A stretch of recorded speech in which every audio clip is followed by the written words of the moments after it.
아무리 화려한 이력을 가졌어도 은퇴 앞에서는 누구나 비슷한 출발선에 서게 됩니다. 억대 연봉, 임원 타이틀, 수십 년간 쌓아온 명함 한 줄. 현직에 있을 땐 그게 나를 설명해주는 전부였죠. 그런데 은퇴와 동시에 그 모든 게 한순간에 사라집니다. 회사 이메일 계정은 정지되고 출근하던 건물은 더 이상 내 공간이 아니고 전화벨도 눈에 띄게 줄어듭니다. 이상하게도 그때부터 마음 한구석이 서늘해져요. 나는 이제 뭘 하는 사람이지? 라는 질문이 처음으로 현실이 됩니다. 이 제목이 많은 사람의 가슴을 찌르는 이유는 단순합니다. 은퇴 후 추락은 일부의 실패담이 아니라 준비되지 않은 다수의 현실이기 때문이죠. 실제로 은퇴 후 삶의 만족도를 조사하면 약 90%가 예상보다 힘들다고 말합니다. 돈 때문만은 아닙니다.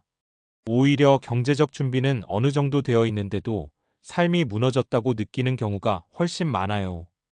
그 이유를 하나씩 짚어보면 은퇴 준비가 왜 자산 관리만으로는 부족한지 분명해집니다. 1. 은퇴 후 추락의 첫 번째 이유 정체성 상실. 우리는 생각보다 직업에 많이 의존해 살아갑니다. 어디 다니세요? 라는 질문에 바로 답할 수 있었고, 그 대답 하나로 나의 위치와 가치를 설명할 수 있었죠. 그런데 은퇴 후에는 그 문장이 사라집니다. 예전에 회사 다녔어요 라는 말은 과거형일 뿐, 현재의 나를 설명해 주지는 못합니다. 사례 1. 대기업 임원까지 지낸 60대 초반의 김 씨는 은퇴 전까지 누구보다 바쁘게 살았습니다. 일정이 빽빽했고 회의실에 앉아 있으면 자연스럽게 사람들이 의견을 묻곤 했죠. 그런데 은퇴 후 6개월쯤 지나자 하루에 통화하는 사람이 아내 한 명뿐이 됐습니다. 동호회도 나가봤지만 전직 임원이라는 타이틀은 아무 의미가 없었어요. 본인은 조언을 해주고 싶은데 아무도 묻지 않으니 점점 입을 닫게 됐고요. 결국 김 씨는 이렇게 말했습니다. 돈은 있는데 내가 쓸 자리가 없더라. 이건 개인의 성격 문제가 아닙니다. 사회적 역할이 사라질 때 누구나 겪는 자연스러운 공백이에요. 문제는 이 공백을 미리 상상해보지 않았다는 데 있습니다. 2. 두 번째 이유관계의 붕괴와 고립. 직장 생활을 하면서 맺었던 인간관계의 상당수는 업무 기반 관계입니다. 매일 얼굴을 보고 이해관계가 맞으니 유지되던 관계죠. 은퇴와 동시에 그 연결고리가 끊어집니다. 사례 2. 중견기업에서 30년 넘게 근무한 박 씨는 은퇴 전까지 회식 자리의 중심 인물이었습니다. 후배들도 많았고 연락처에는 항상 사람들이 가득했죠. 그런데 막상 은퇴하고 나니 먼저 연락 오는 사람은 거의 없었습니다. 처음엔 서운했지만 곧 깨달았어요. 우리는 회사라는 공간에서만 연결돼 있었구나. 박 씨는 사람을 다시 만나는 법을 몰라 한동안 집에만 머물렀고 그 시간 동안 우울감이 깊어졌습니다. 은퇴 준비에서 종종 빠지는 게 바로 이 부분입니다. 퇴직 후 인간관계는 어떻게 유지할 것인가, 새로운 관계를 어디서 만들 것인가에 대한 고민이 거의 없어요. 그런데 이게 삶의 만족도를 좌우합니다. 돈보다 외로움이 사람을 더 빨리 무너뜨리거든요. 3. 세 번째 이유 시간 관리 실패. 은퇴 전에는 시간이 늘 부족합니다. 그래서 은퇴하면 모든 게 해결될 것처럼 느껴져요. 하지만 현실은 반대입니다. 너무 많은 시간이 문제를 만듭니다. 사례 3. 공기업에서 근무하던 이 씨는 은퇴하면 여행도 다니고 책도 읽고 운동도 할 계획이었습니다.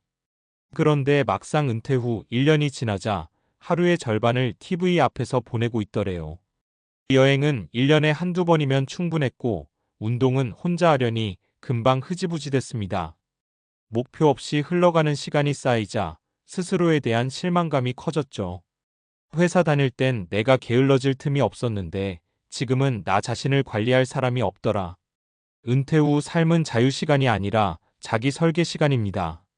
이걸 준비하지 않으면 시간은 금세 공허로 변합니다. 그렇다면 은퇴 준비는 어떻게 달라져야 할까? 은퇴 준비는 더 이상 얼마 모았나로 끝나면 안 됩니다. 최소한 다음 3가지 질문에는 답을 가지고 있어야 합니다. 나는 은퇴 후 어떤 역할을 맡고 살 것인가? 직업이 아니어도 좋습니다. 봉사, 강의, 프로젝트, 소규모 일거리 등 나를 설명할 문장이 필요합니다. 나는 누구와 연결돼 살 것인가? 회사 밖 인간관계를 의도적으로 만들어야 합니다. 취미 모임, 지역 커뮤니티, 배움의 공간이 생각보다 중요합니다. 나는 하루를 어떻게 보낼 것인가? 일과 비슷한 구조의 루틴을 만드는 게 좋습니다. 기상시간, 활동시간, 배움과 휴식의 균형이 핵심이에요. 억대 연봉도, 임원 타이틀도 은퇴 이후의 삶을 보장해주지 않습니다. 그건 현직에서의 성과일 뿐, 은퇴 후의 행복과는 다른 문제예요. 은퇴는 끝이 아니라 완전히 다른 생애 단계의 시작입니다. 준비된 사람에게는 두 번째 전성기가 될 수 있고, 준비되지 않은 사람에게는 이유 있는 추락이 됩니다. 지금 현직에 있다면 아직 늦지 않았습니다. 은퇴를 그만두는 날로 생각하지 말고 다르게 사는 날로 상상해보는 것. 그 상상이 은퇴 후 90%의 추락을 피하는 가장 현실적인 출발점입니다. 은퇴 후 삶이 무너지는 건 의지가 약해서가 아니다. 많은 사람들이 은퇴 후 힘들어지면 이렇게 말합니다. 마음가짐이 문제지. 의욕이 없어서 그래. 하지만 이건 개인의 나약한 문제가 아닙니다. 뇌와 몸의 작동 방식 자체가 역할이 사라질 때 급격히 약화되도록 설계돼 있기 때문이에요. 뇌과학적으로 보면 인간의 뇌는 세 가지 요소에 강하게 반응합니다. 바로 목표골, 사회적 인정 소셜 밸러데이션, 반복되는 역할놀이입니다. 직장 생활은 이 세 가지를 동시에 제공합니다. 성과 목표가 있고 조직 안에서의 위치가 있고 매일 반복되는 역할이 있죠. 그래서 힘들어도 버틸 수 있었던 겁니다. 문제는 은퇴와 동시에 이 세 가지가 한꺼번에 사라진다는 점이에요. 역할이 사라지면 뇌는 노화 모드로 들어간다. 미국 예일대와 미시간대에서 진행된 노화 연구를 보면 은퇴 후 명확한 역할을 유지하는 사람과 그렇지 않은 사람 사이에는 인지 기능 저하 속도에서 뚜렷한 차이가 나타납니다. 역할이 없는 집단은 기억력, 판단력, 집중력이 더 빠르게 떨어졌고 우울증 발생률도 유의미하게 높았어요. 이유는 간단합니다. 뇌는 이 사람이 더 이상 사회적 기능을 하지 않는다고 판단하면 에너지 사용을 줄이기 시작합니다. 쉽게 말해 쓸 일이 없다고 판단한 회로부터 정리하는 거죠. 그래서 은퇴 후 이런 말이 자주 나옵니다. 요즘 왜 이렇게 깜빡깜빡하지? 하루 종일 아무것도 안 했는데도 피곤해.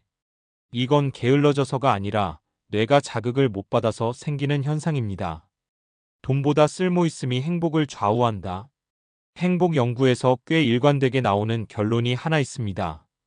기본적인 생활이 가능한 수준 이후에는 소득 증가가 행복에 미치는 영향은 급격히 줄어든다는 겁니다. 반대로 은퇴 후 삶의 만족도를 가장 잘 예측하는 변수는 뭔지 아세요? 의외로 나는 여전히 누군가에게 필요하다는 감각입니다. 이 감각은 뇌에서 도파민과 옥시토신 분비를 촉진합니다.